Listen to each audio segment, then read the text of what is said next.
Just eat less and move more. When you say it like that, losing body fat does sound pretty simple, yet it's so difficult to do. And one of the reasons why it's so difficult is because along with the excess body fat come a lot of bad habits which make changing your behavior much harder. And in this video, I'm going to address 3 of those bad habits that hold most people back from getting lean, so let's dive right into it. Now, the first problem we have to address is that most people are not focusing on what really matters. And the more you move away from the first principles of fat loss, the more gimmicky your approach becomes and the more you will struggle. And unfortunately, most fitness advice you're going to come across these days ranges from stuff that's overcomplicated, makes barely any difference, to stuff that's complete BS that doesn't do anything. And the world of fitness influencers is all about coming up with new gimmicks. It's all about those smoothies with ginger and lemon, different recipes that are gonna speed up fat loss. There's different supplements. There's things like ab exercises and routines that are gonna make all the difference in the world.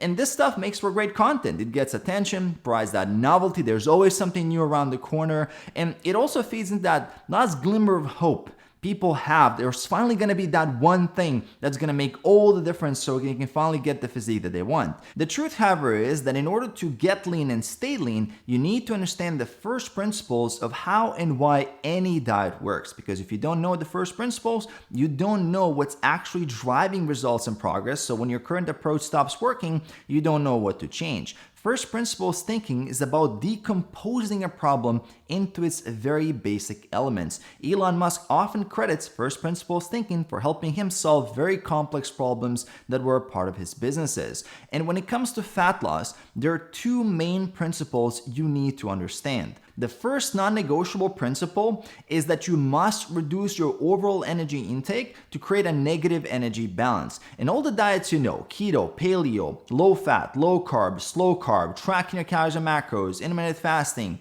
OMAD, Weight Watchers, all of those are methods looking to do the exact same thing. They're looking to put you in a calorie deficit where you're restricting your calorie intake so your body is forced to tap into the stored body fat and mobilize that for energy because it's not getting enough energy from outside.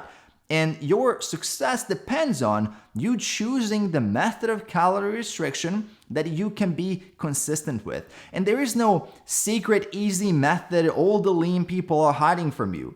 You have to be consistent with your calorie deficit. I don't make the rules. I don't like it any more than you do, but trying to resist this will just keep you stuck for a very long time. And if you're not sure where to start, my recommendation is to track your food intake and your weight for 2 weeks straight using something like MyFitnessPal. And if you're noticing that you're not losing weight, start reducing calories and get yourself into a calorie deficit. Now, I did mention there are 2 main principles of fat loss, and because we're looking to preserve our lean muscle, the second non-negotiable principle is keeping a high protein intake. My recommendation is to aim for 1 gram per pound of your target body weight in protein. And when we look at research between low carb and low fat diets, if your protein and calories are in check, whether you're reducing your carbs or your fats or a little bit of both, you're going to be equally as effective.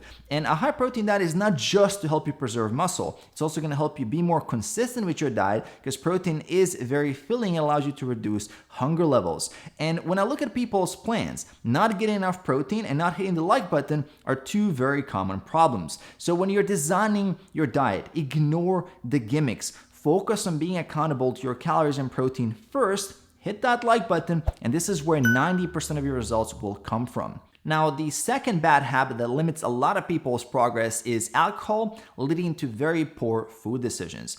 If you have bad eating habits, it's a near guarantee that those habits will resurface once you had a couple of drinks. And the issue here is that loss of control, where that one bad decision leads to the next one, it quickly spirals out of control, and then before you know it, you've done a lot of damage. And it's usually not even just one day. The next day, you're feeling less motivated, you're less likely to hit your calories and macros, and you're not gonna go to the gym, or you're gonna have a workout that's suboptimal, and that's on top of the calories from alcohol itself. And for reference, alcohol is pretty calorie dense. One shot on average 100 calories, one glass of wine on average 125, one beer is about 150 calories. So if you're drinking more than once per week and more than a couple of drinks, this should be one of the first things for you to get under control. And from my experience, most people find it best to eliminate alcohol for a while just to simplify the whole process while they're learning how to be consistent with their calories and macros.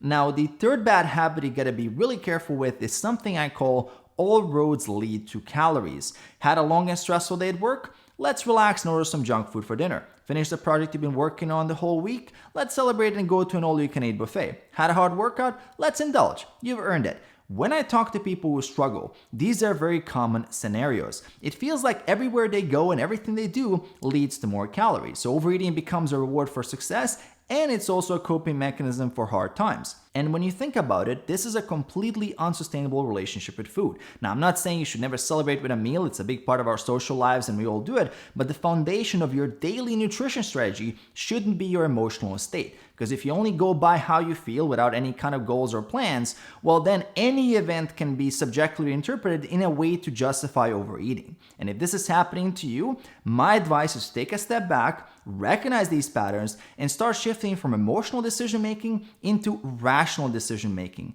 And it really helps to see yourself as an investor with a limited calorie budget each week. As an investor, you wouldn't want to waste that calorie budget on opportunities that are not that great. You'd be actually looking for those with the potential for the highest return on investment. So your strategy really is to find a reasonable amount of enjoyment from the diet while balancing that out and staying true to your fat loss goals. So for example, if you need more calories on this Friday, you can take 10% from Monday to Thursday and then reinvest that to Friday. Your weekly budget stays the same, and that way you're gonna be on track with your goals. And I do recommend being very patient with this and not going overboard, because you could end up in that cycle of undereating and overeating. And at the end of the day, consistency is king. The best diet is the one you can stick with. Don't forget that. And what's going to help you with that is making sure you hit that subscribe button below and then notifications by hitting the bell icon. Details for coaching if you want to work with me on the description below. Leaving a helpful video here for you at the end. So check out that video and I'm going to see you right there.